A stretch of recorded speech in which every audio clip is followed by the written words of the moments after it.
Greetings guys, this is TVW slash TheVoltWithin here, bringing you guys another Elder Scrolls 6 Let's Talk video for all of you today. And stay tuned, I have some news that you guys might be interested at the end of this video.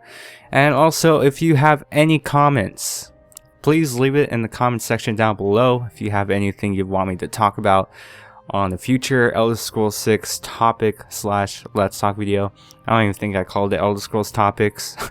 Called it Elder Scrolls 6 Let's Talk. That's what I'm going to do today. And it feels good being back, I will say so myself. I've been kind of taking some time off because just been really focused on my real life stuff.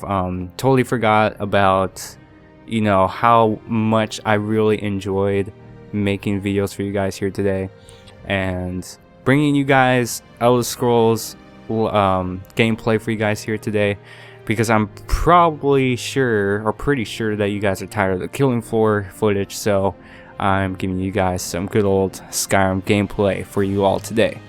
So this guy, I have to give a shout out. His name is Creeper Killer. He says, do a video on a more interactive world, like climbable ladders or being able to crawl through small spaces. Now, I would love to see a lot of interactable stuff in the next game. I do believe that a lot of Bethesda's game engine, the way they approach a lot of their games, is that they like to keep it simple, but still kind of give you the realistic point of view while you're playing as a character, especially in the Fallout games and even the Elder Scrolls games. It just brings like the simplicity of how it works with the combat system and how you explore like the first person perspective. It's just like really simple, and I think they could do a lot with the interactable stuff. I would like to see some crawling into deep attics. Like, I know this wasn't really a big huge interactable thing, but in Oblivion, if you all remember, when you were doing the Dark Brotherhood where you had to kill Maltiel and you had to kind of go through the crawl space and push down the go head and kill him, I think that's kind of the idea I want. But I don't know, if you played like other stealth type games like Dishonored or Thief or even Assassin's Creed, where they give you lots of interactable places to climb walls, jump through walls, and just a lot of parkour stuff. And I think that's what Creeper Killer was trying to say, is make the game more immersive and have a lot of action. And that's something that would be really cool to see in an Elder Scrolls game. But you have to kind of think, like, what's Skyrim known for? What's Fallout known for? And what it's known for is for its very simplistic approach to where it comes to how easy the game is to be played and stuff like that. And I'm pretty sure for like a lot of casuals or even new people who try to go into these games for the first time, it doesn't really take a lot of rocket science to understand how to play the game. There's not really a lot to it.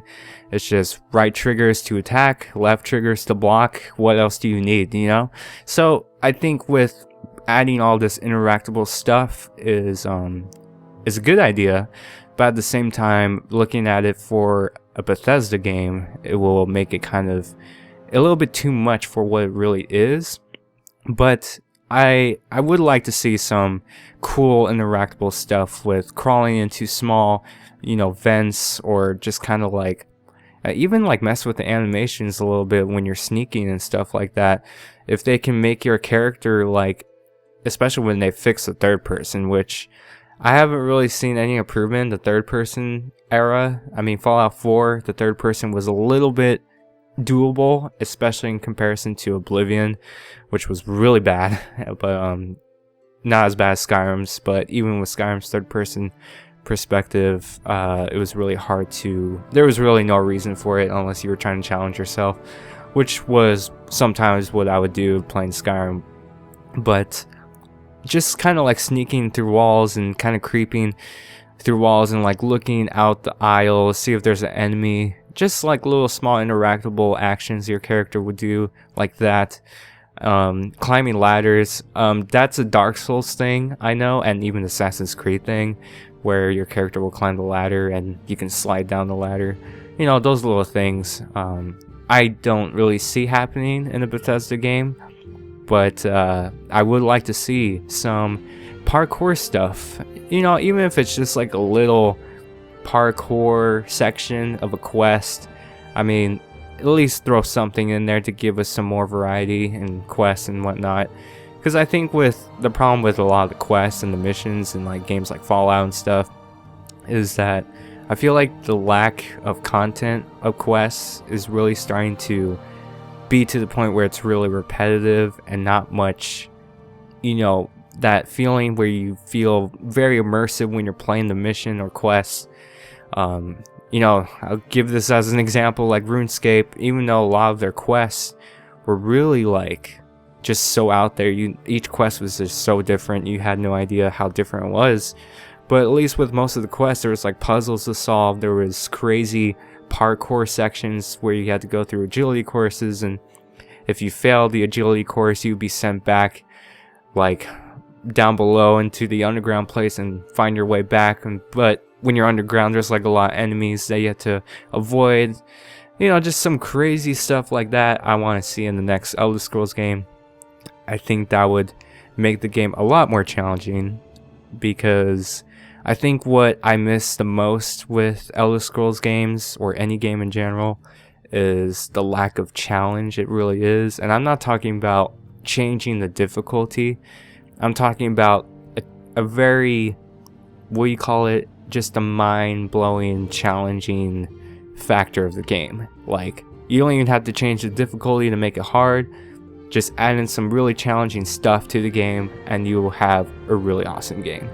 Like Oblivion was not that of an easy game, to be honest, unless you use exploits.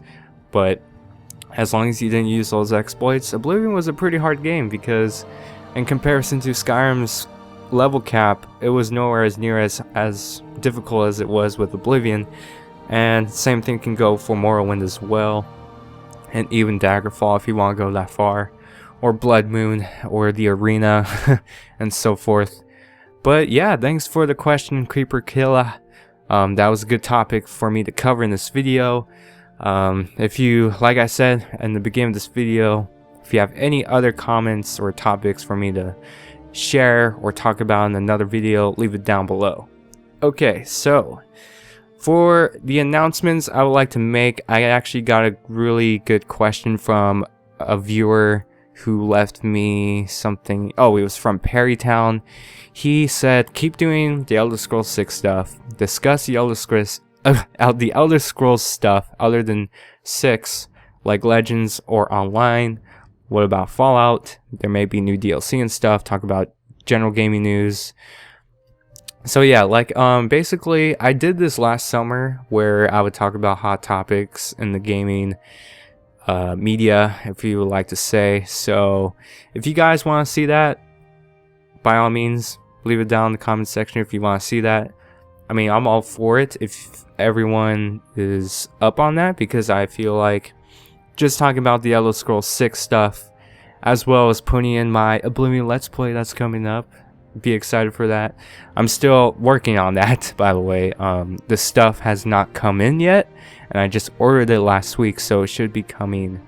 Actually, I think it might be actually coming tomorrow. So yeah, the more I think about it, it should be arriving tomorrow on my doorstep, and I'll be setting up my new setup for videos and all that. Dark Souls 3, now I'm still considering doing Dark Souls 3, but I really want to make sure it doesn't get in the way of my Oblivion sessions, because the problem when you're doing two game let's plays like that, they're really hard to maintain a consistent schedule, because they do require a long hour session of play, especially how much I get into with those type of games like Oblivion, as I said before. And Elder Scrolls 6 Online, I want to do some live stuff with that. I want to do some live commentaries where I just do random stuff, probably more like pledge based stuff, just to keep it simple. I do a daily pledge. You know, you guys can see what we do live on a live setting, as far as, you know, what we get for loot and all that cool stuff. So that's enough of me ranting on this video about that. And as always, guys, it's been a while. I apologize, but I've just been distracted, and as a human, we get distracted very easily from the things that are really around us and we like and enjoy. So anyways, I will see you guys later. I will also see you guys on the next video. See you guys later.